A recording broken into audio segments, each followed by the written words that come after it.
Hey guys, so today is a little bit of a different video. It's actually I'm gonna do a mini book review.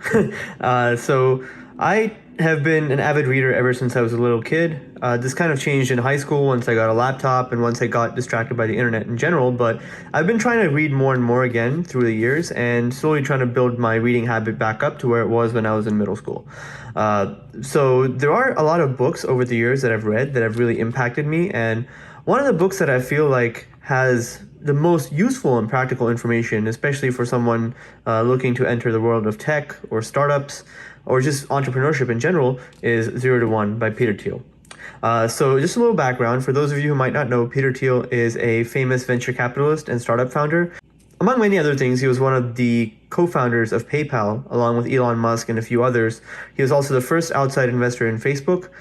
He is one of the owners of Palantir. He is, just a famous venture capitalist and a multi-billionaire. So he's, over the years, been known for his very contrarian opinions on a lot of different topics. And he is known to be a very astute thinker, a very analytical guy, and of course, obviously has a great talent in the fields of technology and venture capital. So he actually released this book, I believe in 2015 or 2014, along with Blake Masters, who I think is one of his students at Stanford. But anyway, this book actually is kind of special to me because I actually saw Peter Thiel live at Duke University shortly after he released the book, and this is actually a signed copy, signed by Peter Thiel. So that's pretty neat. But yeah, so he covers so many different topics in this book. It is a really short read. I feel like this is a book that has very little fluff in it. I want to say it's about probably less than 200 pages, actually. There's a lot of books that I run into that summarize the main concepts and the main things you should know within the first 30 to 50 pages, and then the rest of it is just fluff. This book is definitely not like that. There's so much useful information crammed in. Obviously, if you are interested in this book, I would definitely recommend you check it out. You can buy it wherever you buy books. However, I do want to highlight some of the major concepts of the book, as well as some of the things that I've taken away from this book that have really helped me out. So firstly, the whole idea of 0 to 1. Peter Thiel's entire idea of 0 to 1 is that for a startup or a company to be truly successful, have the potential to truly become a giant company, they need to do something that is essentially 0 to 1, right? So create something within a specific field, whether there's like a technology or a new innovation or a new way of doing things that has never been done before.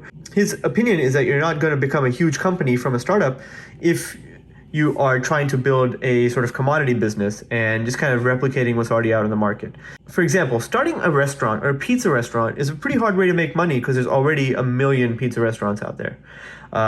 On the other hand, if you do have some kind of unique technology or insight or perspective that you can then turn into a startup and build something where there was nothing else before, it is actually much easier for you to scale and to become a dominant player in the market. So 0 to 1 in terms of technology would, in his opinion, is like a 10x improvement on an existing market solution. So 10 times better than what's already on the market.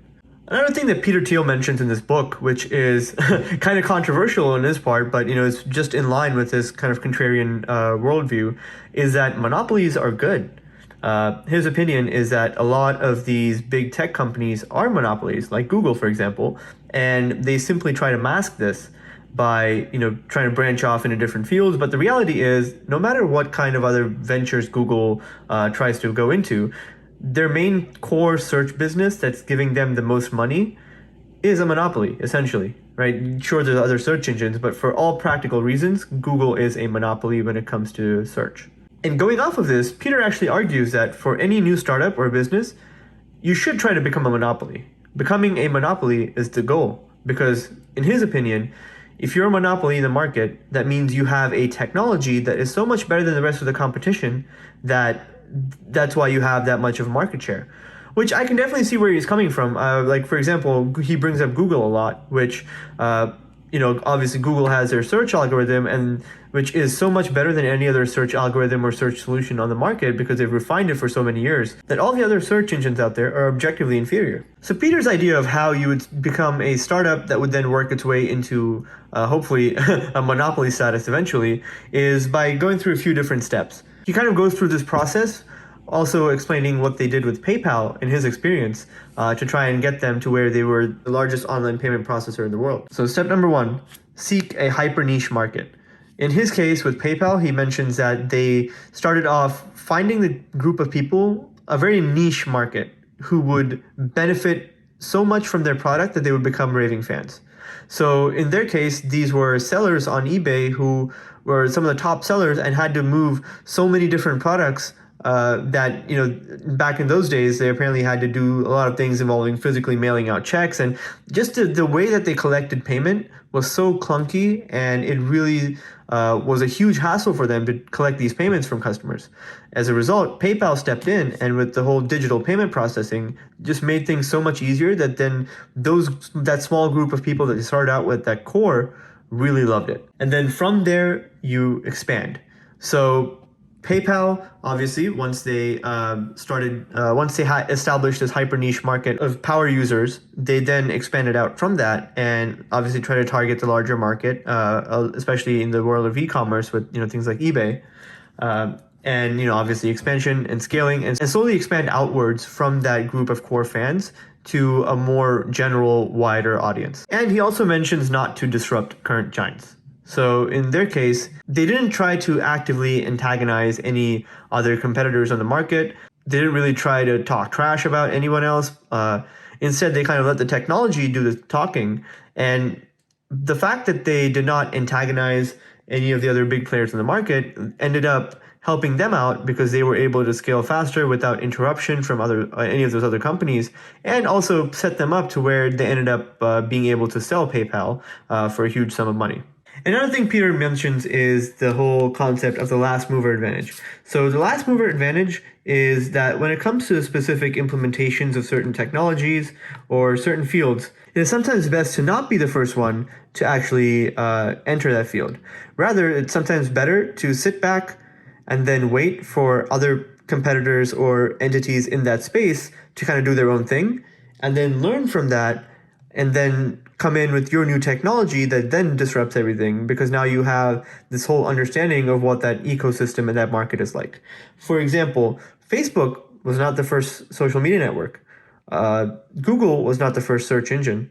They just did it the best because of their PageRank algorithm and all the other technologies that they had at their disposal. They were able to kind of see what the other search engines out there were doing, what they were doing right, what they were doing wrong, where they could improve. And then Google brought in their whole PageRank algorithm, which was essentially, kind of in line with 0 to 1, was like a 10x improvement over the other search engines on the market, just due to the unique way that they approached how you would sort and rank pages in search results. And yeah, that's what really led to the foundations of Google's success and, turning them into what they are today. So yeah, last mover advantage is really big. And kind of going off on the whole monopoly thing, Peter also believes that competition is bad, right? So you don't want to be in competition. Again, the goal is to be a monopoly. When you're competing, there's so much money that's wasted in the act of competition, whether it's modifying your pricing, maybe spending more on advertising because your competitors are advertising, or doing things that are in line with what your competitors are doing, simply so you can kind of match them as they, maybe if they offer a new service, you might want to offer that service to kind of counter them. So in his opinion, there's just a lot of wasted potential and energy and time and money in competition.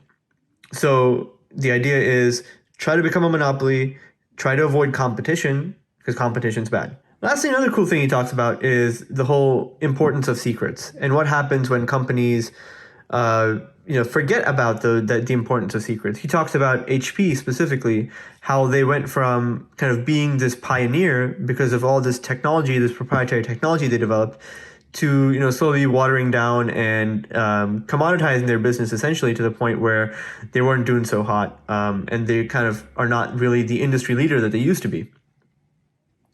Likewise, there are companies that have really taken advantage of having these unique secrets that no one else knows how they function, and leveraging that to build these massive companies that attract so much money and intrigue. An example, of course, again, is Google with their whole PageRank algorithm. Like, no one still truly knows the inner workings of Google's algorithm. And that's what makes it so potent, is that this is a secret sauce that can't be reverse engineered by anyone else. None of the competitors have it. even Google now with the way that they're modifying the algorithm and using AI, even Google themselves might not have full control over what exactly the algorithm spits out. So whether it's Google's PageRank algorithm or Apple's years of secret development behind the iPhone, it's important for a company, especially in the world of technology, to have its own secrets and to maintain those secrets and leverage them to get to the next level. There's honestly so much more that Peter covers in this book. A lot of things related to venture capital, insights, stories from as they were growing PayPal. So there's a lot more that I could cover here, but honestly, these were some of the main takeaways that I took from this book. And as you read through it, there might be different takeaways or different points that stick the most with you. So I would highly, highly recommend checking this book out. It is a fantastic read. Again, it's really easy to read, really short, but it's a very potent book. So it's got so much information that's densely packed in there. And this is honestly the kind of book that I like to read at least once a year, just to brush up on some of those concepts and see where I can apply them to my day-to-day life, to my business, to whatever else I have going on or whatever my goals are I'm trying to achieve. All right, everyone, that's pretty much it. I hope you enjoyed this book review with Prashant. I will catch you again tomorrow with another video. Take care.